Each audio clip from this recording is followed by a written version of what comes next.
Om Shanti. Good evening.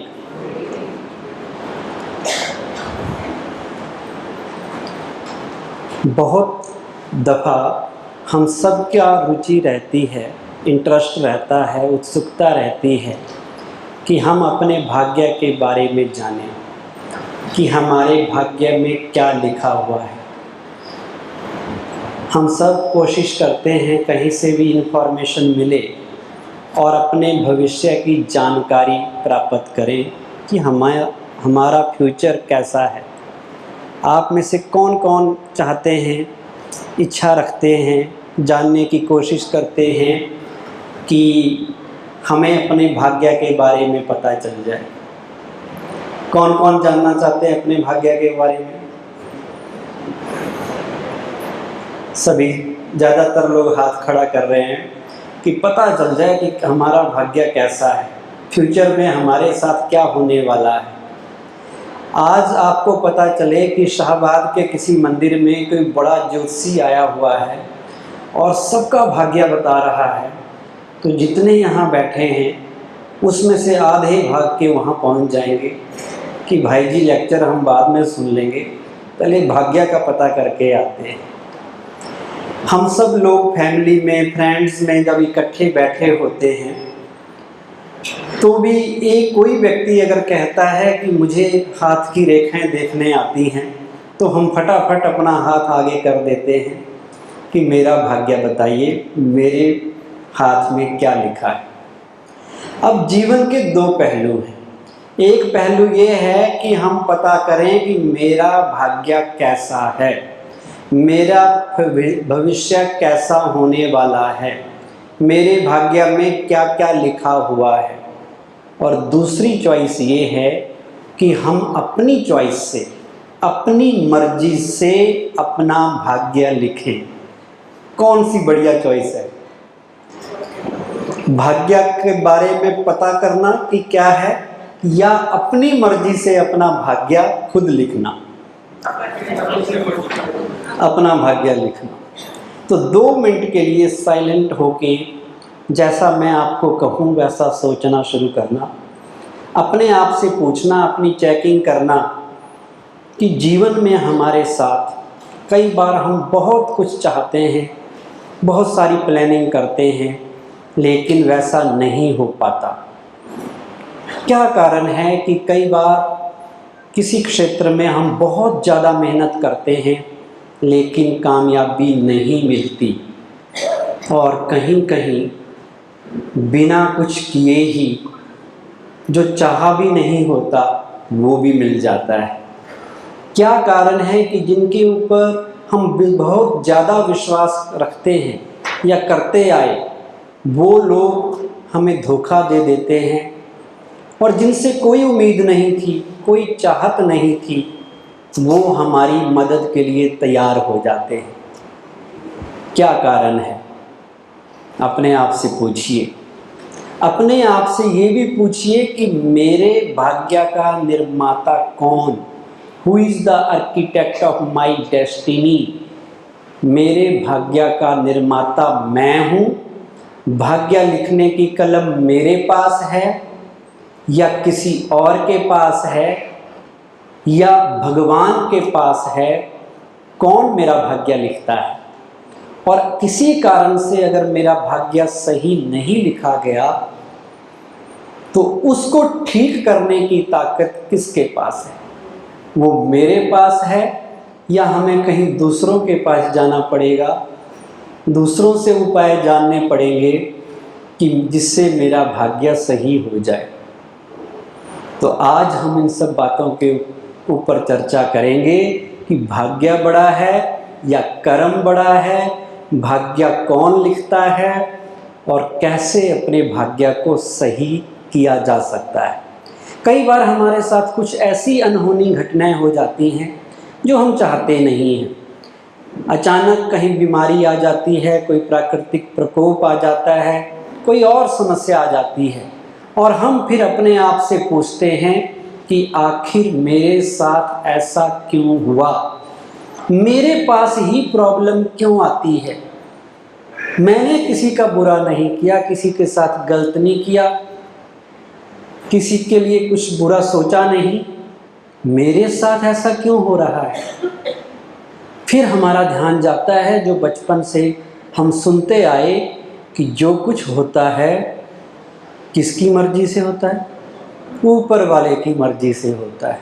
ऊपर वालों को शायद यही कबूल था, इसलिए हमारे साथ ऐसा हो गया। ईश्वर की भावी कह के हम दिल को तसल्ली दे लेते हैं, भगवान की ही शायद मर्जी है। अब मैं आपसे पूछना चाहूँगा, अगर भगवान मेरा भाग्य लिखता तो कैसा लिखता? तो मेरे लिए वो कष्ट लिखता, मुसीबतें लिखता, ये लिखता कि ये तंग हो जाए, क्या लिखता?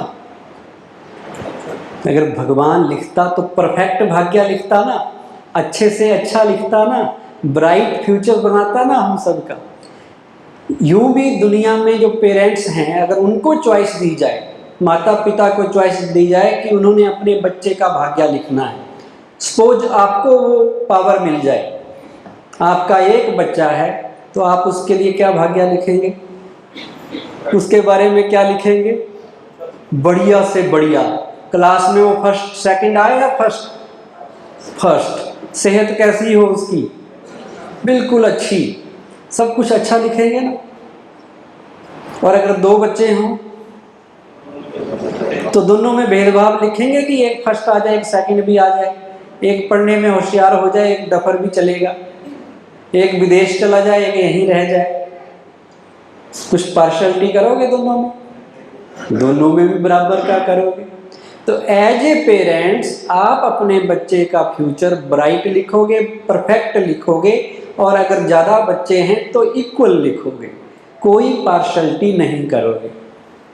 तो वो भगवान जो हम सबका माता पिता है, हम उसके बच्चे हैं, वो दुख हरता है, सुख करता है, दयालु है, कृपालु है, सबका भला करने वाला है। अगर उसने हमारा भाग्य लिखा होता तो वो परफेक्ट होता, सबका बराबर होता। फिर आज सबका अलग अलग भाग्य क्यों? आज एक बच्चा जब पैदा होता है तो उसके घर के बाहर प्राइवेट प्लेन खड़े रहते हैं, और एक बच्चा पैदा होता है तो कूड़े के ढेर में लोग फेंक के आ जाते हैं। एक बच्चा पैदा होता है 100 साल तक तंदुरुस्त होता है, और एक पैदा होते ही बीमार होता है। फिर ऐसी बेइंसाफी क्यों? अगर भगवान लिखता, भगवान की मर्जी से होता तो सब अच्छा होना चाहिए था ना, फिर खराब तो नहीं होना चाहिए था। कहीं कोई किसी का मर्डर कर रहा है, कहीं रेप हो रहा है, कहीं कुछ हो रहा है, क्या भगवान की मर्जी से हो रहा है? हम क्या करते हैं, हर चीज़ के लिए दूसरे को ब्लेम करते हैं। जो कुछ हमारे साथ होता है अपनी रिस्पॉन्सिबिलिटी ना लेके क्या करते हैं, दूसरे के ऊपर उंगली उठाते हैं। अब आज से एक उंगली दूसरी तरफ करने के बजाय अपनी तरफ उंगली मोड़ लेनी है। जो मेरे साथ हो रहा है उसका जिम्मेवार कोई और नहीं, क्योंकि हमने ये भी सुना है कि जैसे कर्म होते हैं वैसा फल मिलता है। As is the action so is the reward. जैसा बीज बोगे वैसा फल, वैसी फसल काटोगे।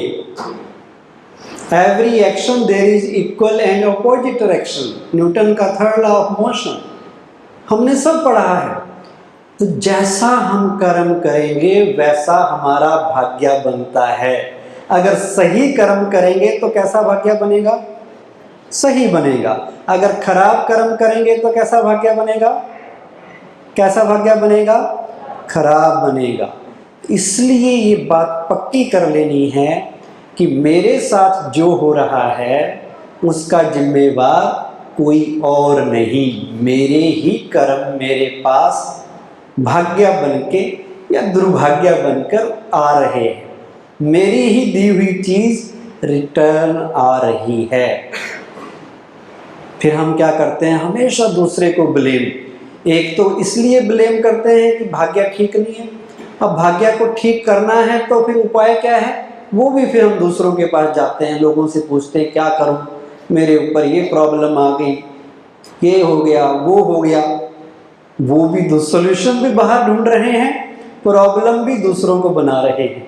कई बार तो लगता है ये मेरी प्रॉब्लम का कारण है, कभी लगता है वो पड़ोसी प्रॉब्लम का कारण है, कई बार लगता शायद भगवान ही प्रॉब्लम का कारण है, और उससे भी नाराज हो जाते हैं, रूठ जाते हैं कि उसने मेरी किस्मत अच्छी नहीं लिखी। अब कोई प्रॉब्लम अगर लाइफ में आ जाए तो किसके पास जाएं फिर?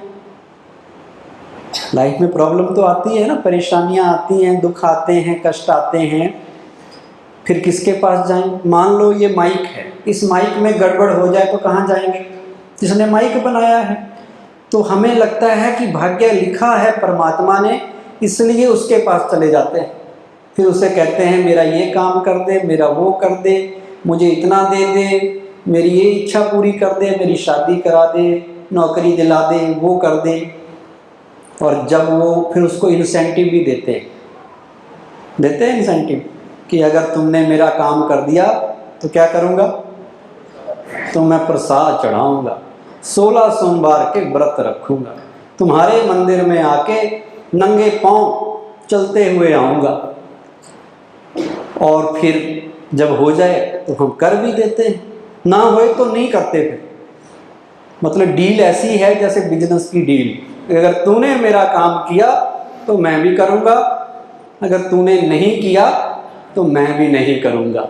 और कई बार तो भूल भी जाते हैं, काम हो गया, भूल गए कि क्या डील हुई थी। थोड़े दिनों बाद कोई गड़बड़ हुई जीवन में, फिर लोग उसे याद दिलाते हैं कि तूने वो डील की थी, तूने पूरी नहीं की, अब पूरी करके आ, भगवान नाराज है तेरे से। क्या भगवान नाराज होता है? भगवान नाराज होता है, भगवान श्राप देता है, भगवान क्या अपने बच्चों का बुरा करेगा? लेकिन जैसे हम खुद हैं वैसे ही हमारे भगवान को भी हम समझ लेते हैं, हमें लगता वो भी ऐसा ही है जैसे हम। तो भगवान के साथ हमारा जो नाता है वो स्वार्थ वाला होना चाहिए या निस्वार्थ होना चाहिए? निस्वार्थ होगा तभी तो प्राप्ति होगी। और सबसे बड़ी बात जो परमात्मा हमें सिखाते हैं कि आपके साथ आपके भाग्य को बदलने की ताकत किसी के पास नहीं, ना भगवान के पास है, ना किसी बाहर की किसी चीज वस्तु में। केवल और केवल आपके भाग्य को जो बदल सकता है वो तुम हो। फिर किसके पास जाना पड़ेगा आपको भाग्य बदलने के लिए? बाहर जाना पड़ेगा या अपने पास आना पड़ेगा? तो आज तक कहाँ जाते रहे?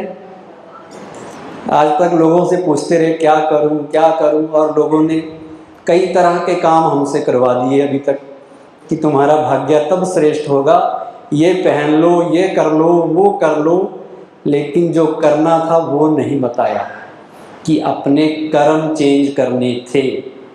अपने कर्मों को श्रेष्ठ बनाओ तो भाग्य में बढ़िया बढ़िया और बढ़िया के अलावा कुछ हो ही नहीं सकता। लेकिन वो बनाते नहीं, बाहर की टेक्निक्स यूज करते रहते हैं, इसलिए भाग्य जितना अच्छा होना चाहिए नहीं होता। फिर हमारी जन्म पत्री बना देते हैं। जन्म पत्री क्या रिफ्लेक्ट करती है कि जो कर्म हमने किए वो भाग्य के रूप में वहाँ लिख दिए गए। लेकिन वो कौन से कर्म थे? जो पास्ट में हमने पिछले जन्म में कर्म किए थे वो अभी का भाग्य बन के आए। अब पास्ट के कर्म ज़्यादा पावरफुल हैं या वर्तमान के कर्म ज़्यादा पावरफुल हैं?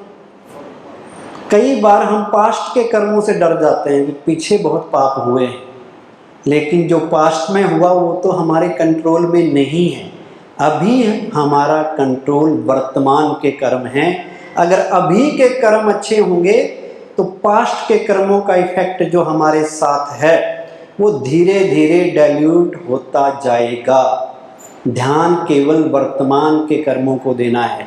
क्या कारण है कि एक हॉस्पिटल में 2 बच्चे एक स्थान पर, एक ही कमरे में, एक ही टाइम पे, सारे ग्रह नक्षत्र भी एक ही स्थान पे थे उस वक्त, पैदा होते हैं, लेकिन वो उनका भाग्य एक जैसा नहीं होता। क्यों नहीं होता? सब चीजें एक जैसी हैं, फिर तो उसकी जन्म कुंडली भी एक जैसी होती। क्योंकि केवल उसी के आधार पे भाग्य नहीं बन रहा। दो बच्चे ट्विन जो जुड़वा भाई पैदा हुए एक घर में, क्या वो दोनों बच्चे एक जैसे होते? एक ही टाइम है, एक ही ग्रह है, सब कुछ एक जैसा है। क्या दोनों की किस्मत एक जैसी होती है? दोनों की नेचर एक जैसी होती है? एक बच्चा एक्सट्रोवर्ट होता है, एक बच्चा चुप रहता है, एक पढ़ाई में टॉप करता है, एक का पढ़ाई में मन ही नहीं करता। दोनों के संस्कार बिल्कुल अलग, यहाँ तक कि माँ बाप से भी अलग संस्कार होते हैं। माँ बाप ने दोनों को एक जैसे दिए, लेकिन उनकी नेचर, उनकी डेस्टिनी अलग अलग है। अलग अलग इसलिए है क्योंकि वो आत्माएं जहाँ से भी पीछे से आई हैं, अलग अलग संस्कार, अलग अलग कर्म साथ लेके आई हैं। लोग कहते क्या लेके आए हो, क्या लेके जाओगे? खाली हाथ आए थे, खाली हाथ जाएंगे। क्या खाली हाथ जाते हैं या कुछ लेके जाते हैं?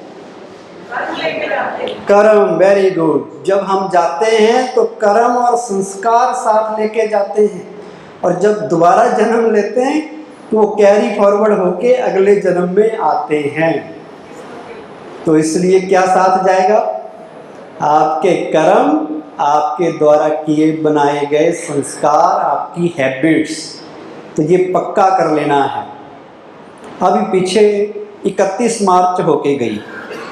31 मार्च को सारे अकाउंट्स क्लोज कर दिए जाते हैं। लोग बहुत व्यस्त हो जाते हैं, बैंक वाले, दुकानदार, ये सब क्लोज करना है। तो साल में 31 मार्च एक बार आता है जब हम अपना बैलेंस शीट क्लोज करते हैं, और 1 अप्रैल में क्या करते हैं? बैलेंस शीट ओपन करते हैं, नए वाली। वैसे ही हमारे जीवन में एक बार 31 मार्च आता है। वो कब आता है? जब हम शरीर छोड़ते हैं, त्याग करते हैं, और जब नया जन्म लेते हैं, जहाँ जाते हैं, वो 1 अप्रैल होता है। जो यहाँ की क्लोजिंग शीट है वो वहाँ की ओपनिंग शीट बनने वाली है। जो इस जन्म के कर्म और संस्कार थे, वो अगले जन्म के कर्म और संस्कार भाग्य के रूप में हमारे साथ आएंगे।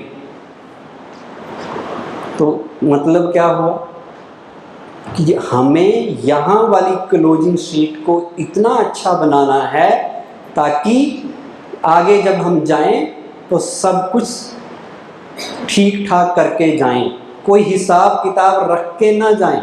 जितने भी कर्मों के हिसाब किताब हैं उनको इस जन्म में चुकतू करके, सेटल करके जाएं, नहीं तो वो हिसाब आगे भी चले जाएंगे।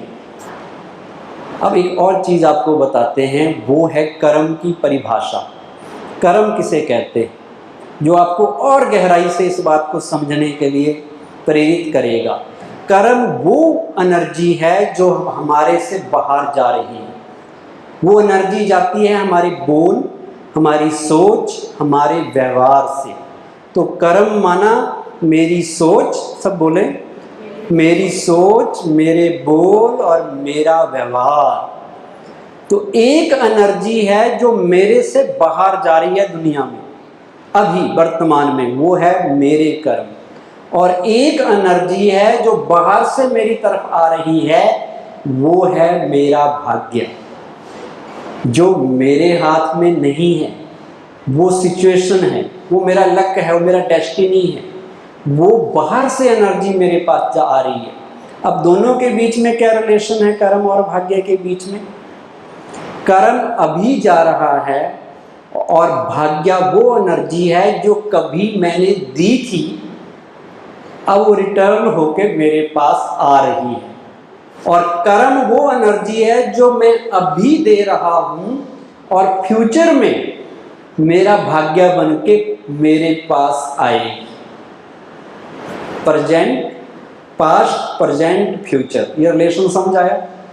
जो हमने दिया था वो मेरे पास वापस आ रहा है, जो पास्ट में दिया था वो मेरे पास आ रहा है, और जो वर्तमान में मैं कर रहा हूं वो मेरा फ्यूचर बनाएगा।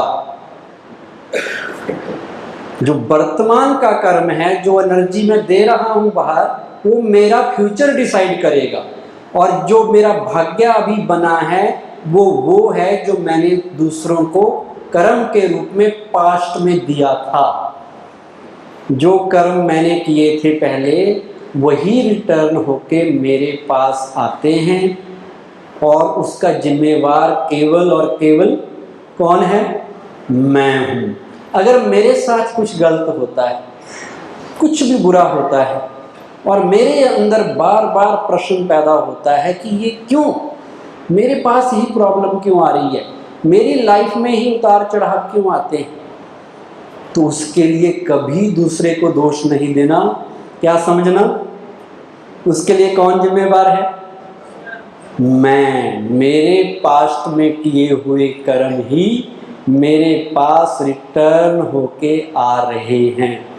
अब मुझे उन्हें सही करना है। कोई आपके ऊपर ईंट फेंके तो ईंट का जवाब पत्थर से देना चाहिए या किसी और चीज से? कोई आपका बुरा करे, ईंट फेंके, तो यही कहते हैं ना लोग, उसमें ईंट फेंकी, आप पत्थर फेंको। तो फेंकना चाहिए या नहीं फेंकना चाहिए?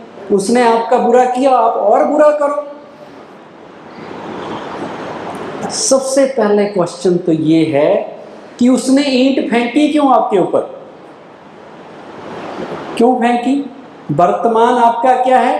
पास्ट पे डिपेंडेंट है। मतलब आपने पास्ट में आपने भी ईंट फेंकी थी, अब वो ईंट वापस आ रही है, और आपको समझ नहीं आ रहा है कि ईंट क्यों फेंक रहा है। मैंने तो इसको कुछ कहा भी नहीं, पर कभी ना कभी हमने भी ईंट फेंकी थी। अब अगर मैंने ईंट का जवाब पत्थर से दिया वर्तमान में, तो मेरा भविष्य क्या बनने वाला है? भविष्य में मेरे पास क्या आने वाला है वापस? पत्थर।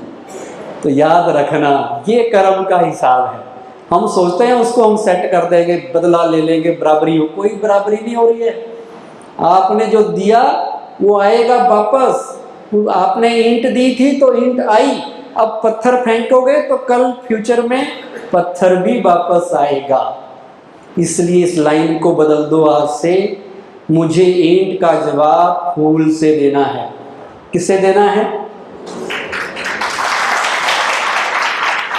मेरी कोई गलानी करे तो मैंने उसकी गलानी नहीं करनी, मैंने उसको गले लगा लेना है। कोई मेरी निंदा करे, मैंने उसको मित्र समझ लेना है।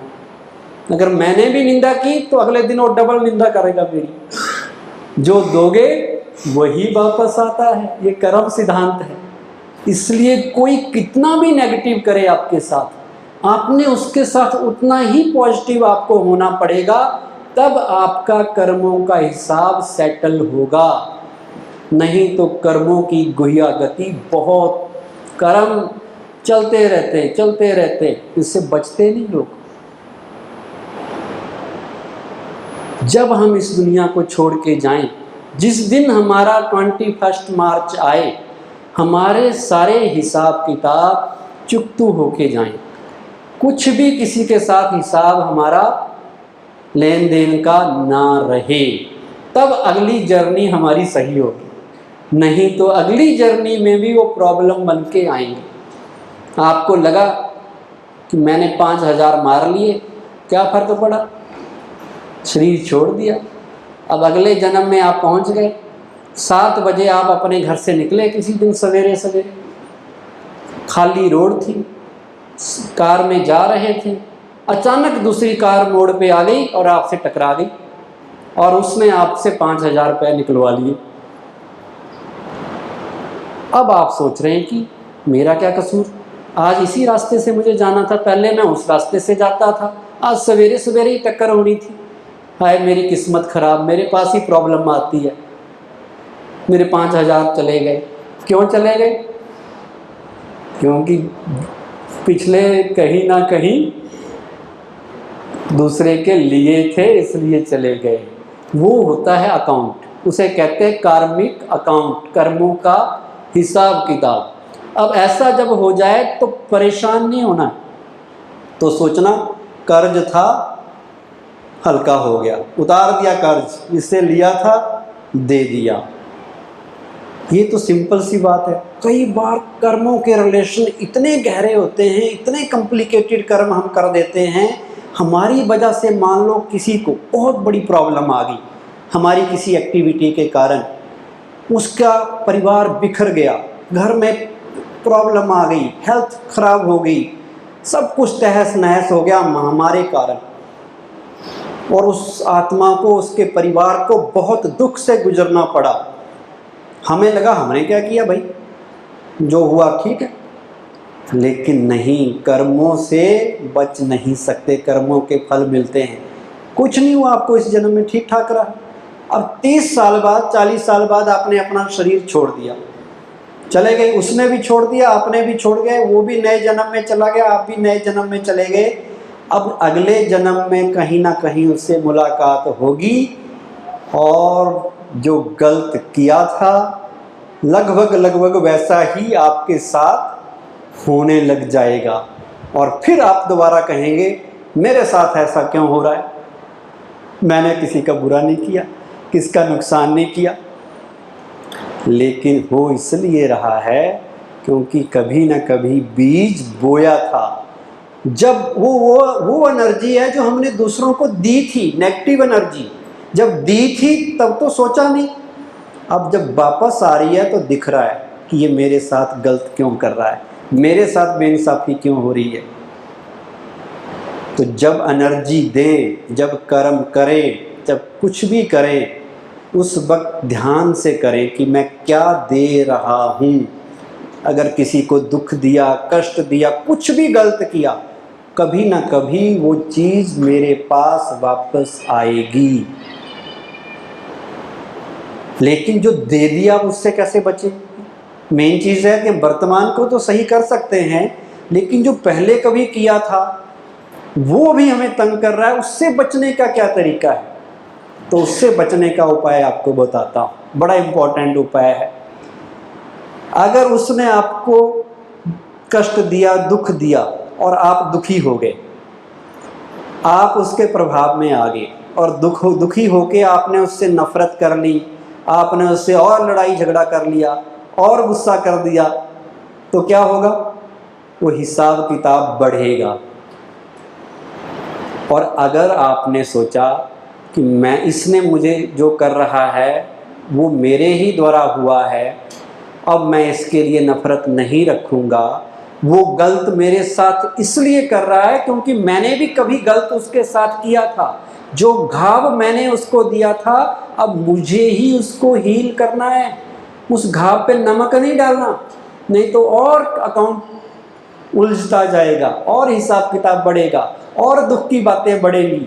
अगर उसने भी अभी गलत किया और मैंने फिर गलत किया तो फ्यूचर में और गलत होता रह जाएगा, वो विशियस साइकिल बनता जाएगा, उससे छुटकारा नहीं मिलेगा। अगर आप चाहते हैं कि उस व्यक्ति से, उसके कर्मों से आपका छुटकारा हो जाए, तो तरीका है उसके लिए मन ही मन बहुत पॉजिटिव एनर्जी उसको भेजो।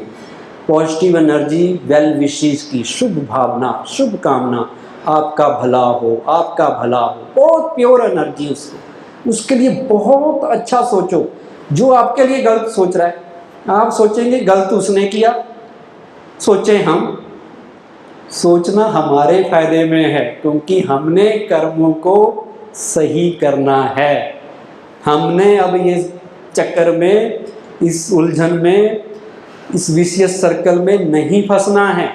इसलिए उसको हाथ जोड़कर मन ही मन जो आपने पास्ट में उसके साथ किया, ये थॉट क्रिएट कीजिए कि भाई मुझे माफ़ कर दो, मैंने कभी तुम्हारे साथ किया होगा जिसका कष्ट तुम्हें आज तक है, इसलिए तुम मेरे साथ गलत कर रहे हो, तो मन ही मन उसको सॉरी कह दो। पहला संकल्प। दूसरा संकल्प आपने करना है कि जो वर्तमान में कर रहा है उसके लिए मैंने उसके प्रति कोई द्वेष, कोई नफरत नहीं रखनी है, बल्कि उसको माफ़ कर देना है। और तीसरी चीज़, जो हुआ सो हुआ, आज से फुल स्टॉप। और चौथा, मेरी उस आत्मा के प्रति केवल और केवल वेल विशेस, केवल और केवल ब्लेसिंग्स, केवल और केवल दुआएं। और आज से हम अब नई शुरुआत करेंगे। ये तरीका है कर्मों को सेटल करने का, अकाउंट को क्लियर करने का और उसकी बुराई के, उस गलत के प्रभाव से बचने का। तो कर सकते हैं ऐसा कि डिफिकल्ट है?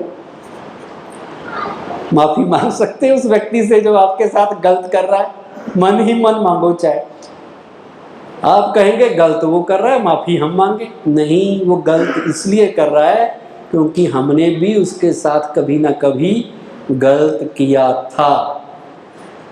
कर्मों का फल हर किसी को भुगतना पड़ता है, लेना पड़ता है। कहते हैं कई फ्रूट होते हैं ना जो केवल अमीर लोग खरीद सकते हैं, गरीब लोग नहीं खरीद सकते, बड़े महंगे होते हैं। लेकिन कर्म रूपी फल तो हर किसी को ही प्राप्त होता है, सबको लेना पड़ेगा, इससे कोई नहीं बच सकता। जो करेगा सो भरेगा, जितना करेगा उतना भरेगा। अच्छे कर्म का अच्छा फल, बुरे कर्म का बुरा फल, आज नहीं तो निश्चित कल। इसलिए अब एक छोटा सा गीत बजेगा, कर्म करो ऐसे भाई, पड़े ना फिर पछताना। कर्म के आधार पे भाग्य बनता है, बाकी कोई तरीका नहीं है भाग्य बनाने का। सभी खड़े हो जाएं 2 मिनट के लिए, अलर्ट होके थोड़ा एक्टिव हो जाएं। बड़े न फिर पछताना, बड़े न फिर पछताना।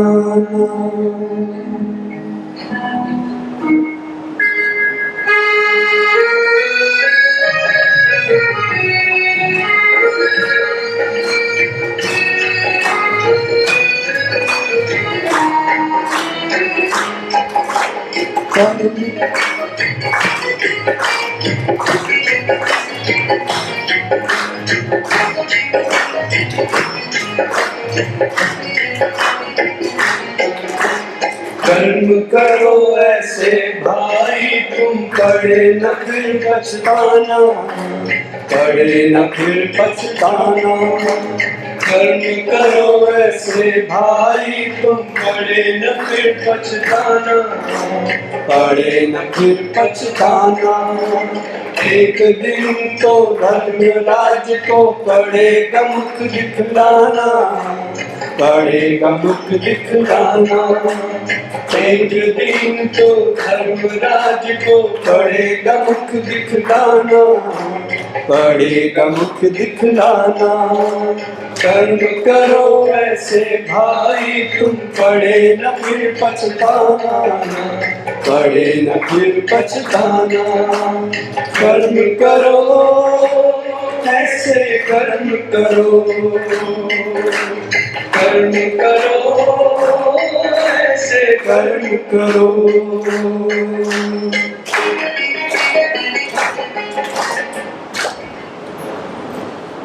एक और इम्पॉर्टेंट बात कर्म फिलॉसफी, कर्म और भाग्य के ऊपर आपको बताना चाहेंगे कि हमारे घर में जो पैसा आता है, धन आता है, अगर वो सही तरीके से कमाया हुआ नहीं होगा तो वो धन उस परिवार, उस घर के भाग्य को बनाएगा नहीं बल्कि बिगाड़ेगा।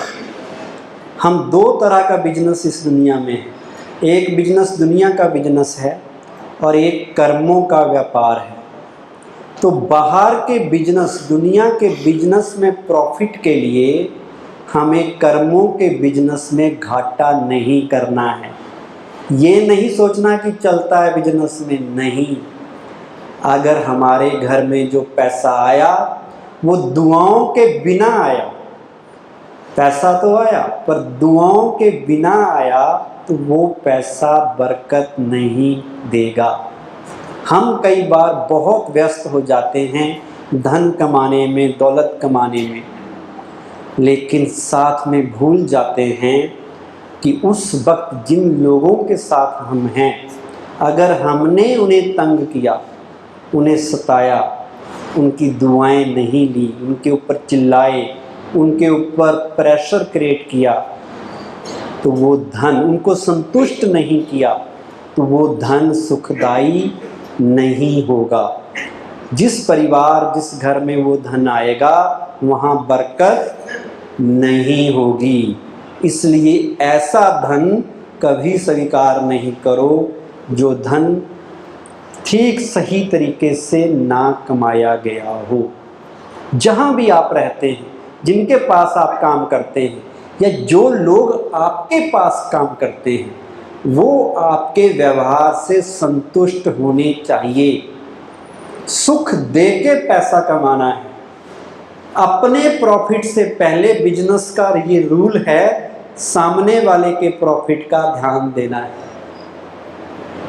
अपने फायदे के लिए दूसरे का नुकसान कर दिया, वो धन सुखदायी नहीं होगा। एक बिजनेस होता है कि हम अपना फायदा करें और दूसरे का नुकसान करें। एक बिजनेस ये होता है कि हम अपना फायदा करें और दूसरे के लिए कुछ भी ना करें। और एक बिजनेस ये होता है कि अपने फायदे से पहले सामने वाले के फायदे के बारे में सोचें। जब ये हम सोचेंगे तब वो व्यक्ति हमें दुआ देगा। अगर हमने चीटिंग करके, ठगी करके, हेरा फेरी करके, दूसरे को धोखा देके पैसा कमा भी लिया, वो पैसा सुख नहीं देगा। ये इम्पोर्टेंट नहीं है कि आपने कितना कमाया, इम्पोर्टेंट ये है कैसे कमाया। विधि सही थी तो आज से क्या संकल्प करना है, दुआओं से पैसा कमाना है। दुआओं में बड़ी ताकत है, चमत्कार दुआओं से होते हैं। कई बार कहीं से हमारी सारी बातें बिगड़ रही होती हैं, अचानक ठीक हो जाती हैं जहां उम्मीद भी नहीं होती। किसका कमाल होता है? दुआओं का। लोगों के पास बहुत पैसा होता है पर दुआएं नहीं होती, पुण्य का स्टॉक नहीं होता, बढ़िया से बढ़िया हॉस्पिटल में जाके भी इलाज नहीं कर पाते। और कई लोग ऐसे होते हैं जिनके पास कुछ नहीं होता लेकिन दुआएं होती हैं, छोटे से डॉक्टर के पास भी ठीक होके आ जाते हैं। तो इम्पोर्टेंट क्या है? बड़े से बड़े विघ्न को, असंभव को संभव, ऐसा चमत्कार दुआएं करती हैं। और दुआओं से ही हम अपने कर्म के अकाउंट को बदल सकते हैं, उसे पॉजिटिव बना सकते हैं, उसे अच्छा बना सकते हैं। लास्ट में एक और इम्पोर्टेंट बात आपसे करते हैं, कर्म और भाग्य के ऊपर। सपोज आपने अपने घर की एनर्जी, अपने घर के वाइब्रेशन पॉजिटिव बनाने हैं, तो उसके लिए क्या करना पड़ेगा? क्या बदलाव लाना पड़ेगा? कुछ तो करना पड़ेगा ना, किसी न किसी चीज़ को बदलने के लिए तैयार रहना पड़ेगा। हम बहुत जल्दी लोगों की बातों में आ जाते हैं। कोई कहता है जी आपका घर की डायरेक्शन ठीक नहीं है, हम डायरेक्शन बदल देते हैं। कोई कहता है जी आपका दुकान सही जगह पे नहीं है, हम दुकान बदल देते हैं। कोई हमें बहम डाल देता है आपका नाम ही सही नहीं है, नाम ही बदल लो। बड़े बड़े शहरों में लोग नाम भी बदल लेते हैं ताकि घर में पॉजिटिव एनर्जी आए। कई लोग अपने कपड़ों के रंग बदल लेते हैं, कई लोग पति पत्नी बदल लेते हैं कि यही प्रॉब्लम की जड़ है, इससे छुटकारा पाओ, घर के कलेश ठीक हो जाएंगे। कई लोग नौकरी बदल लेते हैं। हम सब कुछ बदल लेते हैं सिवाय एक चीज़ के, वो है खुद को बदलना। जिसे बदलना चाहिए वो उसे बदलते नहीं, बाकी बाहर की सारी चीज़ों को बदलने के लिए हम तैयार हो जाते हैं। और जिस दिन हम ये सीख जाएंगे कि मुझे खुद को बदलना है, तो घर की एनर्जी पॉजिटिव होगी या नहीं होगी? कई आपको कहेंगे आपके कमरे की डायरेक्शन सही नहीं है, तो हम कहते हैं कमरा तो क्या, मैं तो घर ही बदल देता हूँ पूरा। हम बढ़िया से बढ़िया, हम घर की डायरेक्शन बेस्ट से बेस्ट क्यों ना बना दें, लेकिन जब तक मन को बेस्ट नहीं बनाएंगे तब तक अच्छा होने वाला नहीं है। पक्का कर लो। लोग शादियां करते हैं, शुभ मुहूर्त निकालते हैं, शुभ दिन के अंदर करते हैं, जन्म कुंडली मिला के करते हैं, फिर भी तलाक होते हैं। इसका मतलब जब तक मन को शुभ नहीं बनाया, कर्मों को शुभ नहीं बनाया, तो शुभ बेला से कुछ होने वाला नहीं है। हम दिन, मुहूर्त, वास्तु सब कुछ बदल देते हैं, लेकिन सबकी डायरेक्शन बदल देते हैं। लेकिन अगर हमने मन की डायरेक्शन नहीं बदली, कर्मों की डायरेक्शन नहीं बदली, कुछ भी होने वाला नहीं है। हम बाकी चीज़ें बदलें या ना बदलें, लेकिन सबसे इम्पोर्टेंट चीज़ है कि हमने अपने मन को बदलना है। मन की एनर्जी को सही करना है। मन, घर की एनर्जी घर में रहने वाले लोगों से बनती है, उन लोगों के कर्मों से, उनकी सोच से, उनके बोल से, उनके व्यवहार से बनती है, ना कि घर की डायरेक्शन से, ना कि घर में तरह तरह की चीज़ें इकट्ठी करने से। कुछ भी कर लो, बदलना मन को पड़ेगा, बदलना कर्म को पड़ेगा। जब तक वो नहीं बदला तब तक कुछ भी पॉजिटिव होने वाला नहीं है। इसलिए कोई आपके पास आए ना, वो कहे जी आपके घर में प्रॉब्लम है, लड़ाई झगड़ा है, आप घर की डायरेक्शन बदल दो, तो आपने कहना घर तोड़ दो कि मैं आपके कहने पे घर तोड़ने वाला नहीं हूँ। मैंने केवल अपनी बुराइयों को तोड़ना है, अच्छाइयाँ लानी है, मन चंगा करना है, अपना विश्वास पॉजिटिव रखना है, मेरे साथ अच्छा ही अच्छा होगा। होता ये है, दूसरा आदमी हमारे अंदर नेगेटिव प्रोग्राम डाल के चला जाता है और हम विश्वास कर लेते हैं। वो नेगेटिव प्रोग्राम कि तुम्हारी इस वजह से प्रॉब्लम हो रही है, वो गलत फेथ प्रॉब्लम को लाता है।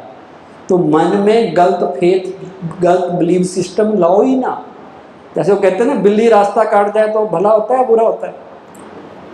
क्या होता है? कुछ भी नहीं होता। ये तो अब समझ आई हमें। लेकिन पहले लोग क्या बताते थे कि बिल्ली रास्ता काटे तो बुरा हो जाता है, अपशगुन होता है। क्यों होता है?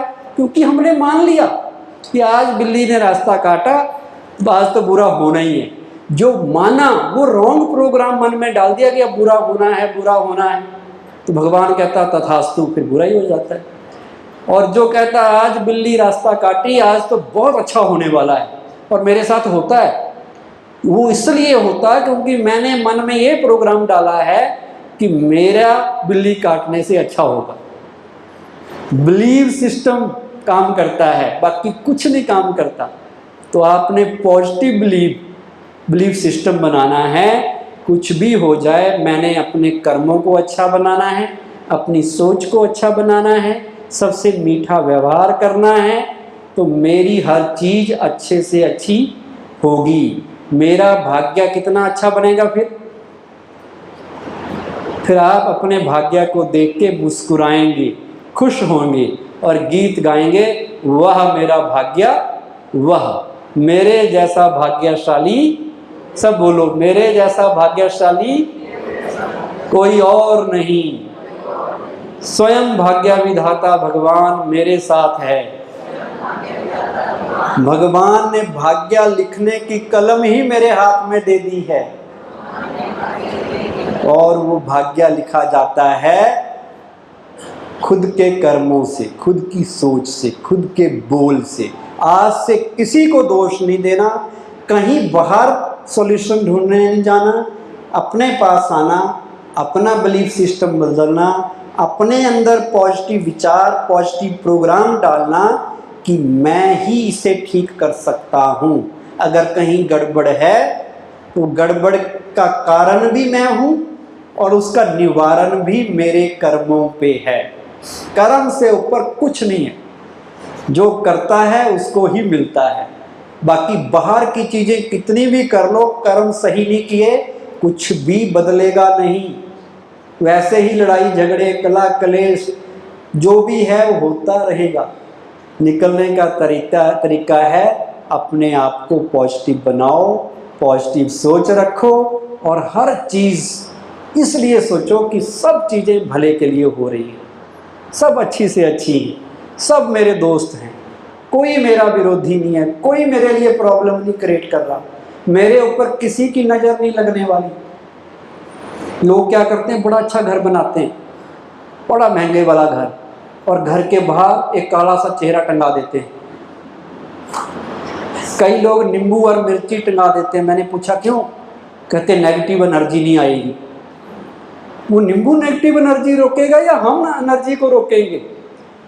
हमारे अंदर ताकत नहीं है कि हम एनर्जी को रोक सके। आत्मा की ताकत सबसे ज़्यादा है। इंसान ने क्या नहीं किया दुनिया में, बताओ। उड़ना सीख लिया, चांद पे पहुंच गया, समुद्र में चला गया, यहाँ बैठे बैठे अमेरिका बात कर लेते हैं हम, वीडियो भी बना लिए, टीवी भी कर लिए। इंसान के पास बहुत ताकत है। सबसे बड़ी शक्ति हमारे मन में है, हमारी आत्मा में है।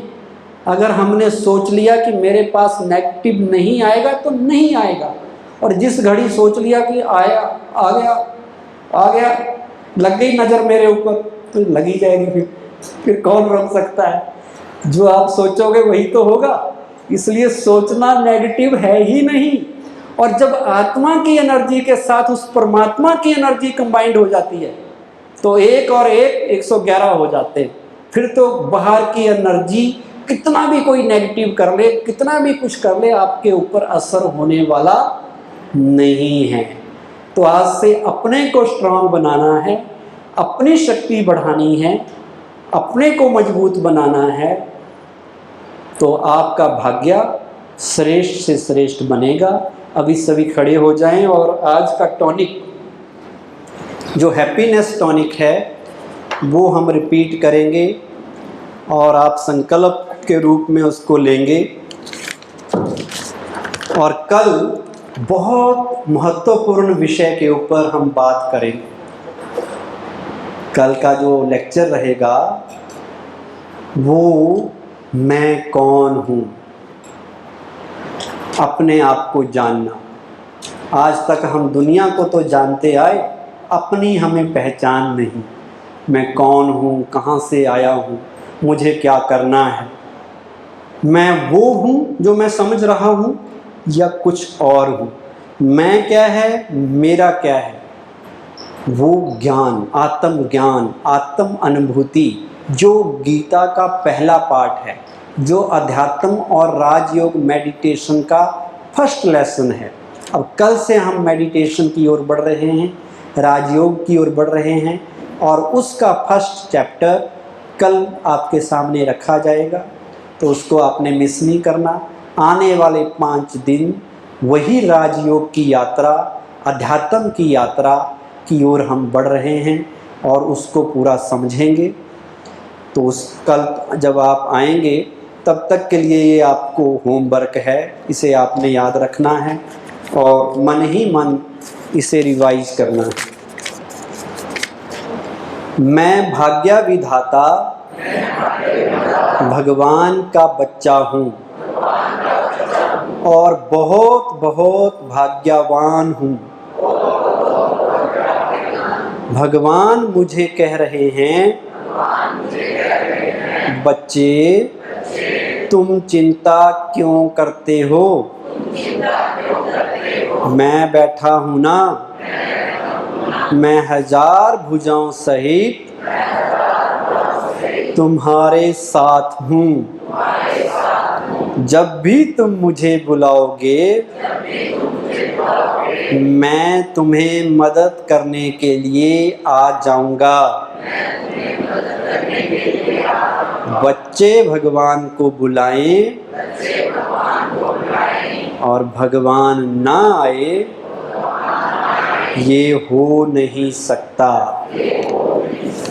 सभी बैठ जाएं। हमने कहा कि भगवान भाग्य विधाता है। इसका मतलब ये नहीं है कि हम अपना भाग्य ना लिख के भगवान लिखता है। इसका इतना मतलब है कि भगवान हमें समझ देता है, वो हमें गाइड करता है, वो हमें शक्ति देता है भाग्य लिखने की। लेकिन लिखते कौन है? खुद। वो हमारी क्षमता है, वो हमारी मेहनत है कि कितना लिखना है।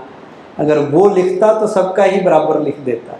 सबके अलग अलग भाग्य इसलिए है कि वो केवल प्रेरणा देता है, ज्ञान देता है भाग्य बनाने का, समझ देता है, लेकिन कितनी बनानी है वो हम पे निर्भर है। इसलिए हम अपने भाग्य के खुद निर्माता हैं। अभी लास्ट में 2 मिनट साइलेंस में हम बैठेंगे, मेडिटेशन का अभ्यास करते हुए शांति में।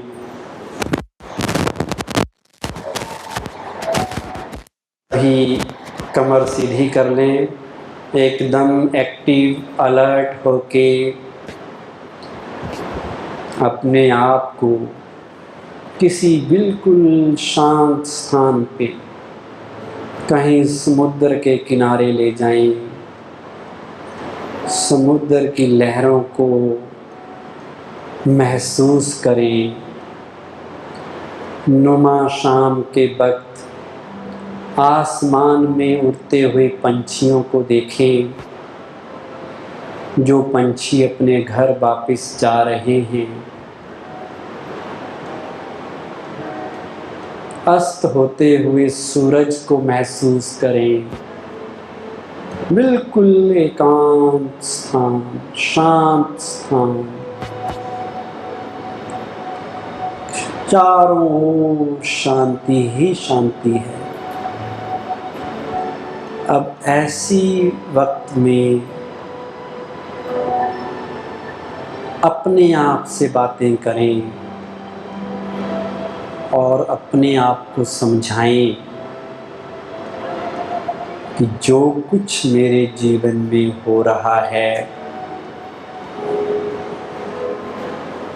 अच्छा, उसके लिए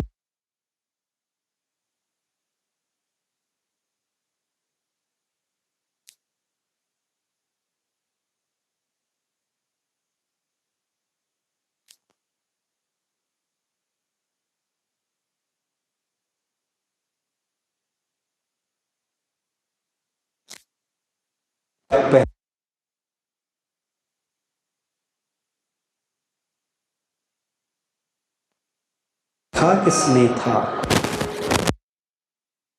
मुझे आज समझ मिली कि वो अतीत में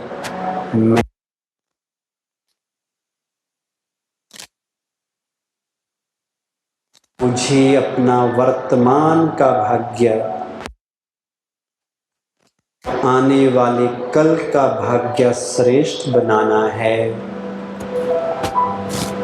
इसलिए मुझे अपने कर्म महान बनाने हैं। सारा का सारा फोकस अपने कर्मों पर देना है, क्योंकि जैसे मेरे कर्म होंगे वैसा ही मेरा भाग्य बनेगा। आज से मुझे सभी को सुख देना है, दुआएं देनी है, ब्लेसिंग्स देनी है। किसी के बारे में भी गलत नहीं सोचना, दुख देने का संकल्प भी ना आए, क्योंकि मैं जानता हूँ जो दूंगा, जो एनर्जी मैं दूसरों को अभी दूंगा, वही एनर्जी मेरे पास वापस आने वाली है। इसलिए आज से केवल और केवल प्योर एनर्जी, रिस्पेक्ट की एनर्जी, प्यार की एनर्जी मुझे दूसरों को देनी है। दुआओं की पूंजी, कर्मों की पूंजी इकट्ठी करनी है। मुझे अपना भाग्य बहुत ऊंचे से ऊंचा बनाना है। भगवान मुझे भाग्यशाली भव का वरदान दे रहे हैं।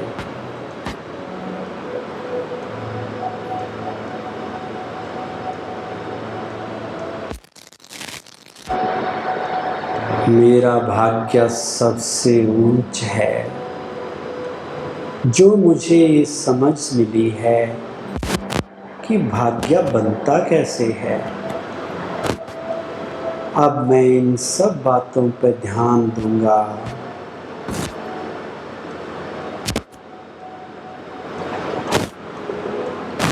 अपने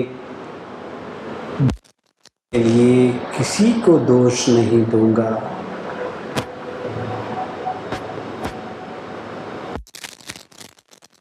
मन की एनर्जी को पॉजिटिव बनाऊंगा।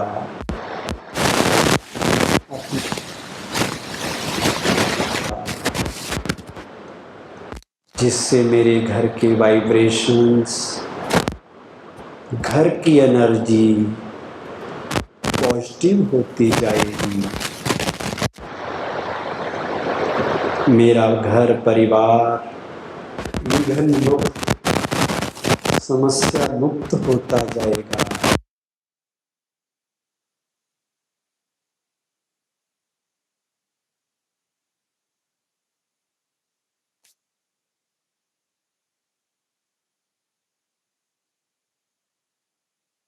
सब सुख पाएंगे।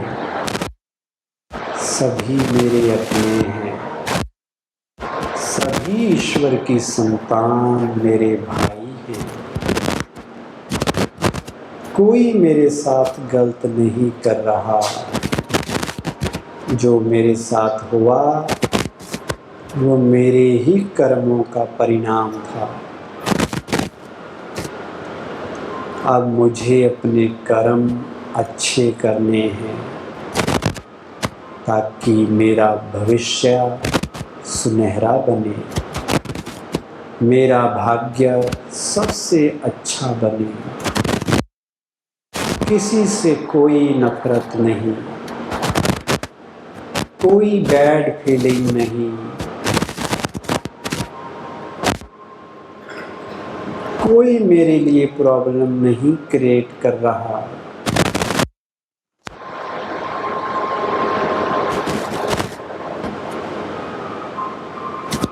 सब तरफ अच्छा ही अच्छा हो रहा है। मैं अच्छे कर्म कर रहा हूँ। अच्छाई के रास्ते पे चलने का मैंने आज संकल्प ले लिया। इसलिए मेरे साथ सब अच्छा ही होने वाला है। सबके साथ मेरे हिसाब किताब चुप्त हो रहे हैं। खुशी खुशी मुझे कार्मिक अकाउंट सेटल करने हैं। माफ़ी भी मांगनी पड़े तो माफ़ी भी मांग लेनी है।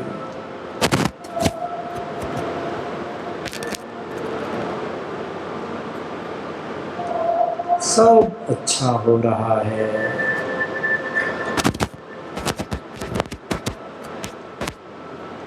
ओम शांति। ओम शांति। ओम शांति।